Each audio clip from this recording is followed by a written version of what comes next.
ಮಾಘ ಮಾಸದ 2ನೆಯ ಅಧ್ಯಾಯ. ಪಾರ್ವತಿ ಕೇಳು, ಈ ಮಾಘ ಮಾಸದಲ್ಲಿ ಸ್ನಾನ ಮಾಡಿದ ಮಹಿಮೆಯಿಂದ ಪೂರ್ವಕಾಲದಲ್ಲಿ ಒಬ್ಬ ಬ್ರಾಹ್ಮಣ ಸ್ತ್ರೀಯು ಪಾಪಗಳಿಂದ ವಿಮೋಚನೆಯನ್ನು ಹೊಂದಿ ತನ್ನ ಪತಿಯೊಂದಿಗೆ ಶ್ರೀ ಮಹಾವಿಷ್ಣು ಸಾಯುಜ್ಯವನ್ನು ಪಡೆದಳು ಎಂದು ಶಂಕರನು ಹೇಳಲು, ಪಾರ್ವತೀ ದೇವಿಯು, ನಾಥ, ಆ ಬ್ರಾಹ್ಮಣ ಸ್ತ್ರೀಯು ಯಾರು? ಆಕೆಯು ಮಾಡಿದ ಪಾಪಕರ್ಮವೇನು? ಅದು ಮಾಘಸ್ನಾನದಿಂದ ಹೇಗೆ ನಿವಾರಣೆಯಾಯಿತು? ಈ ವಿಷಯಗಳನ್ನೆಲ್ಲ ವಿಸ್ತಾರವಾಗಿ ನನಗೆ ಹೇಳಬೇಕೆಂದು ತನ್ನ ಪತಿಯನ್ನು ಕೇಳಲು ಪರಮೇಶ್ವರನು ಪಾರ್ವತೀ ದೇವಿಗೆ ಹೀಗೆಂದು ಹೇಳಿದನು. ಪೂರ್ವಕಾಲದಲ್ಲಿ ಸೌರಾಷ್ಟ್ರ ದೇಶದಲ್ಲಿ ಬೃಂದಾರಕವೆಂಬ ಗ್ರಾಮದಲ್ಲಿ ಸುದೇವನೆಂಬ ಒಬ್ಬ ಬ್ರಾಹ್ಮಣನಿದ್ದನು. ಆತನು ಸದಾಚಾರ ಸಂಪನ್ನನು, ಸಜ್ಜನರನ್ನು ಪೋಷಿಸುವವನು, ವೇದದ ಅರ್ಥವನ್ನು ತತ್ವಸಹಿತವಾಗಿ ತಿಳಿದವನು, ವೇದಾಂತ ಪಂಚಕವನ್ನು ಚೆನ್ನಾಗಿ ಓದಿದವನು ಆಗಿದ್ದನು. ಈ ಬ್ರಾಹ್ಮಣನಿಗೆ ವೇದಾಂಗಗಳನ್ನು ತಿಳಿದ ಶಿಷ್ಯರು ಬಹಳ ಜನ ಇದ್ದರು. ಅವರೆಲ್ಲರೂ ಬ್ರಹ್ಮಜ್ಞಾನಿಯಾದ ಸುದೇವನನ್ನು ಪ್ರತಿದಿನವೂ ಸೇವಿಸುತ್ತಿದ್ದರು. ಆ ಬ್ರಾಹ್ಮಣನಿಗೆ 14 ವರ್ಷಗಳ ವಯಸ್ಸುಳ್ಳ ಸುಂದರವಾದ ರೂಪದಿಂದ ಕೂಡಿದ ಹರಿಣಿಯಂತೆ ಕಣ್ಣುಗಳುಳ್ಳ ತೇಜಸ್ವಿನಿಯಾದ ಒಬ್ಬ ಮಗಳಿದ್ದಳು. ಅವಳ ಮುಖವು ಸುಂದರವಾಗಿಯೂ, ತುಟಿಗಳು ತೊಂಡೆಯ ಹಣ್ಣಿನಂತೆಯೂ, ಕೂದಲು ಉದ್ದವಾಗಿಯೂ, ಕಂಠಸ್ವರವು ಶಂಖದ ಧ್ವನಿಯಂತೆಯೂ, ಗಿಳಿಯಂತಹ ಮಾತುಗಳು, ಸಂಪಿಗೆಯಂತಿರುವ ನಾಸಿಕವು, ಯೋಗ್ಯವಾದ ಮಂದಹಾಸದಿಂದ ಕೂಡಿಯೂ ಇದ್ದಳು. ಸುದೇವನು ಆ ಕನ್ಯೆಯನ್ನು ಯಾರಿಗೆ ಮದುವೆ ಮಾಡಿಕೊಡಲಿ ಎಂದು ಯೋಚಿಸುತ್ತಿದ್ದನು. ಒಂದು ದಿನ ಸುಮಿತ್ರನೆಂಬ ಶಿಷ್ಯನು ತನ್ನ ಗುರುವಿನ ಪೂಜೆಗಾಗಿ ಸಮಿತ್ತು ಫಲಪುಷ್ಪಾದಿಗಳನ್ನು ತರಲು ಅಡವಿಗೆ ಹೊರಟನು. ಚಂಡಾಟವನ್ನು ಹಾಡುತ್ತಾ ಗುರುಪುತ್ರಿಯು ಅವನ ಹಿಂದೆಯೇ ಹೋದಳು.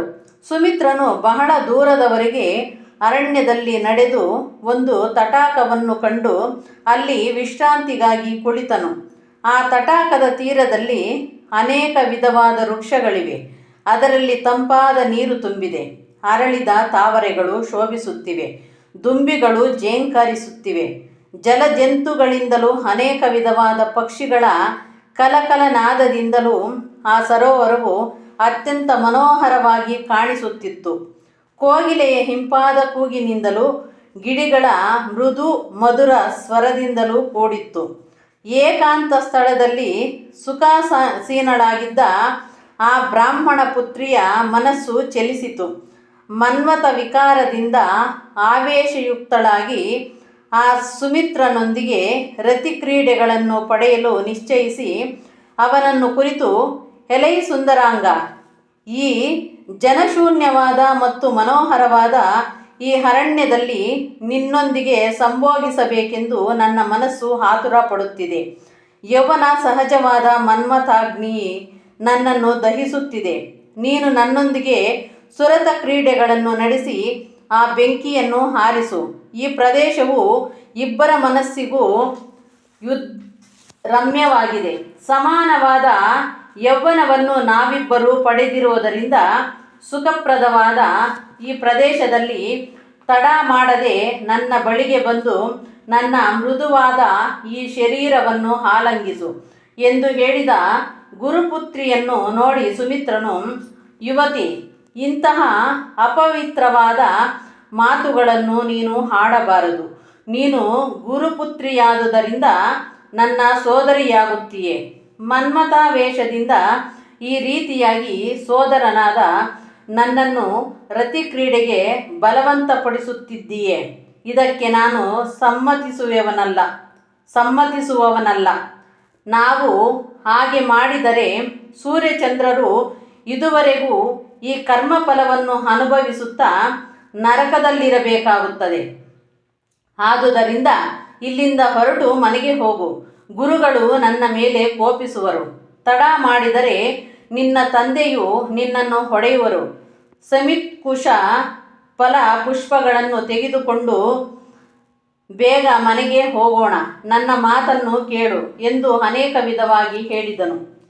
ಆ ಕನ್ಯೆಯು ಸುಮಿತ್ರನನ್ನು ನೋಡಿ, ಸುಂದರಾಂಗ, ಕನ್ಯೆ, ರತ್ನ, ಬಂಗಾರ, ಅಮೃತ ಮತ್ತು ವಿದ್ಯೆ ತಾನಾಗಿಯೇ ಮನೆಗೆ ಬಂದರೆ ನಿರಾಕರಿಸುವವನು ಮೂಢನೆಂದು ತಿಳಿಯಬೇಕು.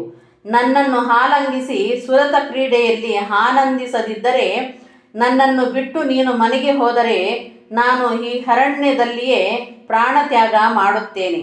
ನನ್ನನ್ನು ಬಿಟ್ಟು ನೀನು ಒಂಟಿಯಾಗಿ ಮನೆಗೆ ಹೋದರೆ ನಮ್ಮ ತಂದೆಯು ನಿನ್ನನ್ನು ಶಪಿಸುವನು.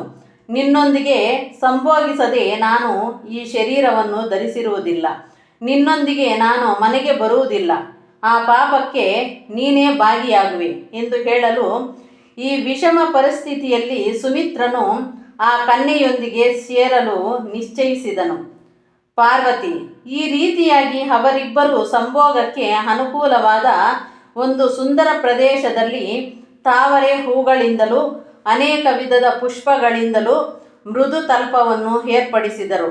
ಕೋಗಿಲೆಗಳ ನಾದದಿಂದಲೂ ಗಿಳಿಗಳ ಮಧುರ ವಾಕ್ಕುಗಳಿಂದಲೂ ಕಪೋತಗಳ ಕಲಕಲ ಧ್ವನಿಯಿಂದಲೂ ಸುಗಂಧಯುಕ್ತವಾದ ವಾಯುವಿನ ಸ್ಪರ್ಶದಿಂದ ಆ ಸಂಭೋಗಾಪೇಕ್ಷಿಗಳಾದ ತರುಣರು ಚುಂಬನ ಆಲಿಂಗನಗಳಿಂದ ಸುರತ ಕ್ರೀಡೆಯನ್ನು ನಡೆಸಿದರು. ಅನಂತರ ಅವರು ಮನೋಲ್ಲಾಸವನ್ನು ಹೊಂದಿ ಚಂಡಾಟವನ್ನು ಆಡಿ ಸಮಿತ್ಕುಶ ಫಲಪುಷ್ಪಾದಿಗಳನ್ನು ಸಂಗ್ರಹಿಸಿ ಆ ಸುಂದರವಾದ ಅರಣ್ಯವನ್ನು ಬಿಟ್ಟು ತಮ್ಮ ಮನೆಗೆ ಹೋದರು. ಸುಮಿತ್ರನು ತಾನು ತಂದ ಫಲಪುಷ್ಪಾದಿಗಳನ್ನು ಗುರುವಿಗೆ ಸಮರ್ಪಿಸಿದನು. ಸುದೇವನು ತನ್ನ ಮಗಳನ್ನು ಕುರಿತು, ಅಮ್ಮ, ನೀನು ಚಂಡಾಟವನ್ನು ಆಡಿ ಅರಣ್ಯದಲ್ಲಿ ಬಹಳ ಬಳಲಿರುವೆ. ಕೂಡಲೇ ಸವಿಯಾದ ಊಟವನ್ನು ಮಾಡಿ ವಿಶ್ರಮಿಸಿಕೋ ಎಂದನು. ಆ ಕನ್ಯೆಯು ಹಾಗೆಯೇ ಮಾಡಿದಳು. ಕೊಂಚ ಕಾಲವಾದ ಮೇಲೆ ಆ ಕನ್ಯೆಯನ್ನು ಕಾಶ್ಮೀರದ ಬ್ರಾಹ್ಮಣನೊಬ್ಬನು ಮದುವೆಯಾದನು. ನಂತರ ಕರ್ಮವಶದಿಂದ ಆ ಬ್ರಾಹ್ಮಣನು ಗತಿಸಿದನು. ಆಗ ಪತಿಯ ಶರೀರವನ್ನು ಕಂಡು ನೆಲದ ಮೇಲೆ ಬಿದ್ದು ಅಳುತ್ತಾ ವಿಗತ ಕೇಶಿಯಾಗಿ ಸಡಿಲವಾದ ವಸ್ತುಗಳುಳ್ಳ ತನ್ನ ಮಗಳನ್ನು ಕಂಡು ಸುದೇವನು ಅತ್ಯಂತ ಚಿಂತಾಕ್ರಾಂತನಾದನು. ಪತಿವ್ರತೆಯಾದ ಬಾಲಿಕೆಯಾದರೂ ಪತಿಹೀನಳಾದ ಈಕೆಯನ್ನು ನಾನು ಹೇಗೆ ನೋಡಲಿ? ಈ ಚಿಂತೆಯಿಂದ ಅವಳು ತನ್ನ ಜೀವಿತವನ್ನು ಹೇಗೆ ಕಳೆಯುವಳು ಎಂದು ವ್ಯಸನಪಟ್ಟನು. ಈಕೆಯು ಪೂರ್ವಜನ್ಮದಲ್ಲಿ ಮಾಡಿದ ಪಾಪಕೃತ್ಯಗಳಿಂದ ಈ ವೈಧವ್ಯವನ್ನು ಪಡೆದಳು. ವಿಧಾತನು ಇಂತಹ ಸುಂದರ ವನಿತೆಗೆ ವೈಧವ್ಯವನ್ನು ಬರೆದನಲ್ಲ, ಎಂತಹ ಮೂಢನಾಗಿರಬಹುದು. ಸೃಷ್ಟಿಕರ್ತನು ಈ ರೀತಿಯಾದ ದುಷ್ಕರ್ಮವನ್ನು ಮಾಡಿದ್ದಾನೆ ಎಂದು ಅನೇಕ ರೀತಿಯಲ್ಲಿ ಚಿಂತೆಗೊಳಗಾದನು. ಆಗ ವ್ರತನಿಷ್ಠನಾಗಿಯೂ ದಯಾಪರನಾಗಿಯೂ ದೃಢ ವ್ರತನಿಷ್ಠನಾದ ಮುನೀಶ್ವರನೊಬ್ಬನು ಅಲ್ಲಿಗೆ ಬಂದನು. ಆತನು ಭಿಕ್ಷೆಗಾಗಿ ಮನೆ ಮನೆಯನ್ನು ತಿರುಗುತ್ತಾ ಅಲ್ಲಿ ಆ ಅಳುವಿನ ಶಬ್ದವನ್ನು ಕೇಳಿ ದಯೆಯಿಂದ ಸುದೇವನನ್ನು ಕುರಿತು, ಅಯ್ಯ, ನೀನು ಏತಕ್ಕಾಗಿ ಹೀಗೆ ದುಃಖಿಸುತ್ತಿರುವೆ? ಕಾರಣವನ್ನು ಹೇಳು. ಒಂದೇ ಕ್ಷಣದಲ್ಲಿಯೇ ನಾನು ನಿನ್ನ ದುಃಖವನ್ನು ನಿವಾರಿಸುವೆನು ಎಂದು ಹೇಳಿದನು. ಆ ಮಾತುಗಳನ್ನು ಕೇಳಿದ ಸುದೇವನು, ಮಹಾನುಭಾವ, ನಮ್ಮ ಈ ದುಃಖದ ಕಾರಣವನ್ನು ಕೇಳು. ನಿಮ್ಮ ದರ್ಶನ ಭಾಗ್ಯದಿಂದ ನಮ್ಮ ದುಃಖವು ನಿವಾರಣೆಯಾಯಿತು, ನನಗೆ ಶಾಂತಿಯುಂಟಾಯಿತು. ಈ ಕನ್ಯೆಯು ನನ್ನ ಮಗಳು, ಇವಳ ಪತಿಯು ಸತ್ತು ಹೋದನು. ಆ ಕಾರಣದಿಂದ ಇವಳು ಶೋಕಿಸುತ್ತಿದ್ದಾಳೆ. ಅವಳ ಮೇಲಿನ ಪ್ರೇಮದಿಂದ ನಾವು ಅಳುತ್ತಿದ್ದೇವೆ. ಇವಳು ಹಿಂದಿನ ಜನ್ಮದಲ್ಲಿ ಯಾವ ಪಾಪವನ್ನು ಮಾಡಿರುವಳು? ದಯವಿಟ್ಟು ನಮಗೆ ತಿಳಿಸಿ. ನಿಮ್ಮ ಅಮೃತದಂತಿರುವ ಮಾತುಗಳಿಂದ ನಮ್ಮ ದುಃಖಾಗ್ನಿಯನ್ನು ನಂದಿಸು ಎಂದು ಹೇಳಿದ ಸುದೇವನಿಗೆ ಮುನೀಶ್ವರನು ಹೀಗೆಂದನು. ಪಾಪರಹಿತನಾದ ಎಲೈ ವಿಪ್ರನೇ, ಕೇಳು. ನಿನ್ನ ಮಗಳು ಹಿಂದಿನ ಜನ್ಮದಲ್ಲಿ ಕ್ಷತ್ರಿಯ ಕನ್ಯೆ, ಅತ್ಯಂತ ಸುಂದರಿಯಾಗಿದ್ದಳು. ವ್ಯಭಿಚಾರಿಯಾಗಿ ತನ್ನ ವಿಟರ ಮಾತುಗಳನ್ನು ಕೇಳಿ ಪತಿಯನ್ನು ಕೊಲ್ಲಬೇಕೆಂದು ಉದ್ದೇಶಿಸಿದಳು. ವಿದರ್ಭ ದೇಶಾಧಿಪತಿಯಾದ ತನ್ನ ಪತಿಯನ್ನು ಅರ್ಧರಾತ್ರಿಯಲ್ಲಿ ಆತನು ನಿದ್ರಿಸುತ್ತಿರುವಾಗ ಕತ್ತಿಯಿಂದ ತಲೆಯನ್ನು ಕತ್ತರಿಸಿ ಕೊಂದಳು. ಆಮೇಲೆ ಭಯಪಟ್ಟವಳಂತೆ ನಟಿಸಿ ಅದೇ ಕತ್ತಿಯಿಂದ ತನ್ನನ್ನು ತಾನೇ ತಿವಿದುಕೊಂಡು ಆತ್ಮಹತ್ಯೆ ಮಾಡಿಕೊಂಡಳು. ಹೀಗೆ ತನ್ನ ಪತಿಯನ್ನು ಕೊಂದು ತಾನೂ ಸತ್ತಳು. ಇಂತಹ ಪಾಪಿಯು ನಿನ್ನ ಮಗಳಾಗಿ ಹುಟ್ಟಿದಳು. ನಿನ್ನ ಮಗಳ ಪಾಪದಿಂದ ಅವಳ ಪತಿಯು ಮೃತಿ ಹೊಂದಿದನು. ಈ ಕನ್ಯೆಯು ದೋಷಪೂರಿತಳಾದರೂ ಪಾಪರಹಿತನಾದ ನಿನ್ನ ಮನೆಯಲ್ಲಿ ಹುಟ್ಟುವುದಕ್ಕೆ ಕಾರಣವನ್ನು ಕೇಳು. ಹಿಂದೆ 14 ಜನ್ಮಗಳ ಮೊದಲು ಮಾಘ ಮಾಸದಲ್ಲಿ ಸೂರ್ಯನು ಮಕರ ರಾಶಿಯಲ್ಲಿ ಇರುವಾಗ ಬ್ರಾಹ್ಮಣ ಸ್ತ್ರೀಯರೆಲ್ಲರೂ ಸರಸ್ವತಿ ನದಿಗೆ ಹೋಗಿ ಅಲ್ಲಿ ಮರಳಿನಿಂದ ಮಾಘಗೌರಿಯನ್ನು ಮಾಡಿ ಪ್ರತಿದಿನವೂ ಭಕ್ತಿಯಿಂದ ಪೂಜಿಸುತ್ತಿರಲು ನಿನ್ನ ಮಗಳು ಅವರು ಮಾಡುವ ಪೂಜಾದಿಗಳನ್ನು ನೋಡಿದ್ದರಿಂದ ಪವಿತ್ರವಾದ ನಿನ್ನ ವಂಶದಲ್ಲಿ ಜನ್ಮ ತಾಳಿದಳು. ಅದೇ ರೀತಿಯಲ್ಲಿಯೇ ಈ ಜನ್ಮದಲ್ಲಿಯೂ ಅರಣ್ಯಕ್ಕೆ ಹೋಗಿ ಘೋರವಾದ ಪಾಪವನ್ನೂ ಮಾಡಿದಳು. ಅದನ್ನು ಹೇಳುವೆನು ಕೇಳು. ಮನ್ಮಥಾವೇಶದಿಂದ ನಿನ್ನ ಶಿಷ್ಯನಾದ ಸುಮಿತ್ರನೊಂದಿಗೆ ಸಂಭೋಗ ಮಾಡಿದ್ದರಿಂದ ಈ ಜನ್ಮದಲ್ಲಿಯೇ ಅದರ ಫಲವನ್ನು ಪಡೆದಳು. ಆದುದರಿಂದ ಪೂರ್ವಾರ್ಜಿತ ಪಾಪಕರ್ಮವು ಈ ಜನ್ಮದ ಪಾಪವೂ ಸೇರಿ ಅವಳನ್ನು ಈ ರೀತಿ ಬಾಧಿಸುತ್ತಿದೆ. ವ್ಯರ್ಥವಾಗಿ ಶೋಕಿಸುವುದರಿಂದ ಫಲವೇನು?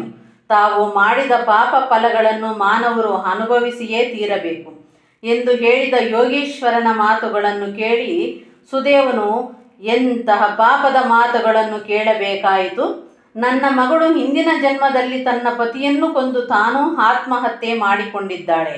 ಈ ಜನ್ಮದಲ್ಲಿ ಕನ್ಯೆಯಾಗಿರುವಾಗಲೇ ಸೋದರ ಸಮಾನನಾದ ಗುರುಪುತ್ರನೊಂದಿಗೆ ಸಂಭೋಗಿಸಿದ್ದಾಳೆ ಎಂದು ಸ್ವಲ್ಪ ಹೊತ್ತು ಚಿಂತಿಸಿ ಯೋಗೀಶ್ವರನನ್ನು ಕುರಿತು ಹೀಗೆಂದನು. ಸ್ವಾಮಿ, ನನ್ನ ಮಗಳು ಮಾಡಿದ ಪಾಪವು ಹೇಗೆ ನಾಶವಾಗುತ್ತದೆ?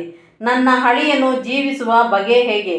ಆ ವಿಧಾನವನ್ನು ವಿವರವಾಗಿ ನನಗೆ ಹೇಳಬೇಕೆಂದು ಸುದೇವನು ಕೇಳಿಕೊಂಡನು. ದೃಢವ್ರತನಾದ ಆ ಯತೀಶ್ವರನು ಸುದೇವನನ್ನು ನೋಡಿ, ಗುರುದೇವ, ನಿನ್ನ ಮಗಳ ಮಾಂಗಲ್ಯವನ್ನು ಅಪೇಕ್ಷಿಸುತ್ತಿದ್ದೀಯೆ. ಆದುದರಿಂದ ಹೇಳುವೆನು ಕೇಳು. ಮಾಘ ಮಾಸದಲ್ಲಿ ಸೂರ್ಯೋದಯದ ಸಮಯದಲ್ಲಿ ನದಿಯಲ್ಲೇ ಆಗಲಿ ಕೆರೆಯಲ್ಲೇ ಆಗಲಿ ನಿನ್ನ ಮಗಳನ್ನು ಸ್ನಾನ ಮಾಡಿಸು. ಮತ್ತು ಅದೇ ತೀರದಲ್ಲಿಯೇ ಮರಳಿನಿಂದ ಗೌರಿ ದೇವಿಯ ಪ್ರತಿಮೆಯನ್ನು ಮಾಡಿ ಸುವಾಸನೆಯರೊಂದಿಗೆ ಧೂಪ ದೀಪ ನೈವೇದ್ಯಗಳಿಂದ ಪೂಜಿಸಬೇಕು.